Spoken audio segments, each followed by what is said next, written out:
Hello, আসসালামু আলাইকুম। কি অবস্থা সবার? আশা করি সবাই ভালো আছো। এই ভিডিওতে আমরা যেটা করব সেটা হচ্ছে যে পাইথনে কিভাবে ইউজারের কাছ থেকে ইনপুট নিয়ে সেটা আউটপুটে দেখাতে হয় এই জিনিসটা দেখা ট্রাই করব। এখন মনে করো আমরা ফার্স্ট যেদিন ভার্সিটিতে গেছি সিচুয়েশনটা কেমন ছিল? আমরা কাউকে চিনি না, আমাদের কোনো সিনিয়রের নাম জানা নাই, ব্যাচমেটরে আমরা ঠিকমতো চিনি না। ঠিক আছে? কেমন একটা সিচুয়েশন, সবাই খুব নার্ভাস। এবং এই ধরনের ইনসিডেন্টটা অনেকের সাথে হয়েছে যে ফর এক্সাম্পল তুমি এক ডিপার্টমেন্টে, তোমার ক্রাশ হচ্ছে অন্য ডিপার্টমেন্টে তোমার ব্যাচমেট, বাট তুমি তার নাম জানো না। ঠিক আছে? এবং তার রিলেটেড কোনো ইনফো বা ডেটাই তোমার কাছে নাই, এবং তোমার ক্রাশ জানেই না যে তুমি এক্সিস্ট করো। ঠিক আছে? অনেকটা হচ্ছে দেব শ্রাবন্তীর ওই ইন্ডিয়ান বাংলা সিনেমার মতো। কিন্তু তুমি হচ্ছে ইন্ট্রোভার্ট।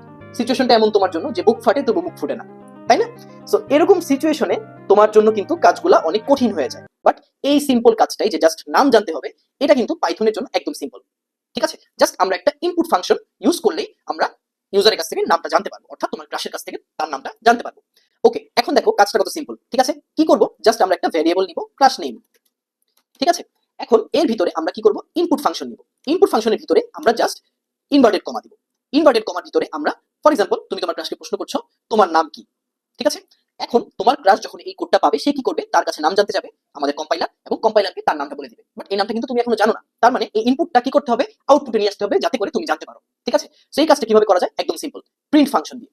প্রিন্ট ফাংশনের ভিতরে যেটা করতে হবে সেটা হচ্ছে যে তুমি ফর এক্সাম্পল লিখলা হার নেম ইজ কোলন। ঠিক আছে? এরপর যেটা করবা একটা প্লাস সাইন। ঠিক আছে? এই প্লাস সাইনের পরে তুমি সিম্পলি এই যে ভ্যারিয়েবলটা আছে ক্লাস নেম, এইটা নিয়ে এসে পেস্ট করে দিবা। বাস, তোমার কাজ শেষ। এখন তুমি যদি এই কোডটা রান দাও, রান হবে। রান হওয়ার পরে কম্পাইলার তোমার ক্লাসকে জিজ্ঞেস করবে তোমার নাম কি। ক্লাস করবে কি? অ্যান্সার দিবে। এখন ফর এক্সাম্পল তোমার ক্লাসের নাম হচ্ছে মাইশা। এই জিনিসটা কমন, আমরা দেখা যায় যে 10 জন ছেলেদের যদি জিজ্ঞেস করি 7 জনেরই লাইফের কোনো না কোনো একটা টাইমে মাইশা নামে একটা মেয়ের উপরে ক্লাস ছিল। ঠিক আছে? সো মাইশা দিলাম। এরপর আমি জাস্ট এন্টার দেই। দেখো আমার আউটপুট এসে করছে হার name is Maisha. Code execute হয়ে গেছে। ঠিক আছে? সো কতটা সিম্পল এই জিনিসটা। এবং এইভাবে আমরা কিন্তু খুব ইজিলি ইউজারের কাছ থেকে ইনপুট নিয়ে এই ইনপুটটা আউটপুটে দেখাতে পারি। আচ্ছা, ভ্যারিয়েবল এবং ডেটা টাইপের যে ভিডিওটা ছিল, এই ভিডিওতে একটা কনসেপ্ট একটু বাদ চলে গেছিল, সেটা হচ্ছে যে ডাটা টাইপ কাস্টিং। ঠিক আছে? সো এই ডাটা টাইপ কাস্টিংটা কি? ডাটা টাইপ কাস্টিং বলতে বোঝানো হয় এক রকমের যে ডেটা টাইপ, এটাকে কিভাবে আরেকটা ডেটা টাইপে কনভার্ট করা যায়। ঠিক আছে? সো এইখানে দেখো চারটা ডেটা টাইপ নেওয়া আছে। চারটা ডেটা টাইপ চারটা ভ্যারিয়েবলের মধ্যে ডিক্লেয়ার করা আছে। যে এক্স এর মধ্যে লেখা হচ্ছে ফ্লোট 1, অর্থাৎ এখানে 1 কিন্তু ইন্টিজার, বাট এটাকে বলা হচ্ছে দশমিকে কনভার্ট করতে। তারপরে 2.8 কিন্তু এটা ইনভার্টেড এর মধ্যে, অর্থাৎ এটা একটা স্ট্রিং, তাই না? এখন এই স্ট্রিংকে বলা হচ্ছে ফ্লোটে কনভার্ট করতে।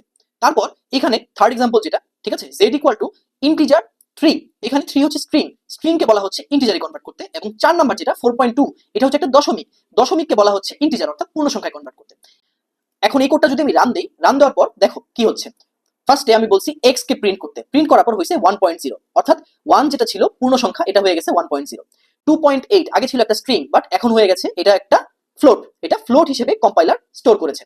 তারপর 3 এটা ছিল স্ট্রিং, বাট এটা একটা ইন্টিজার হয়ে গেছে, এটা কিন্তু আর স্ট্রিং নেই। 4.2 আগে ছিল এটা একটা ফ্লোট অর্থাৎ দশমিক নাম্বার, বাট এই ফ্লোটিং নাম্বারটা এখন কি হয়েছে? ইন্টিজার হয়ে 4 হয়ে গেছে। সো এই যে টাইপ কাস্টিংটা খুব ইম্পর্টেন্ট। অনেক সময় দেখা যায় যে আমরা আউটপুটটা একটা সিঙ্গেল ফর্মে অর্থাৎ একটা সিমিলার ফর্মে স্টোর করতে চাই। আমাদের যে ভ্যারিয়েবল গুলো আছে এই ভ্যারিয়েবল গুলোকে আমাদের টাইপ কাস্টিং করা লাগে। টাইপ কাস্টিং করে আমরা কিন্তু সবকিছুকে একটা সিমিলার ফর্মেটে নিয়ে আসতে পারি। এই জিনিসটা আমাদের পরবর্তীতে আমরা যখন লিস্ট বা টাপল বা অ্যারে নিয়ে যখন কাজ করব, তখন এই জিনিসটা আমাদের আরো ক্লিয়ার হবে। সো আশা করি এই জিনিসটা আমরা সবাই বুঝতে পারছি। এই ভিডিওতে আমরা যেটা করছি সেটা হচ্ছে কিভাবে একটা ইউজারের কাছ থেকে ইনপুট নিতে হয়, এবং কিভাবে একটা ডাটা টাইপকে একটা পার্টিকুলার ডাটা টাইপে কাস্টিং করতে হয়। ঠিক আছে? কনভার্ট করতে হয়। তো আশা করি এই দুটো জিনিসের কনসেপ্ট আমাদের ক্লিয়ার হয়ে গেছে। See you in the next video.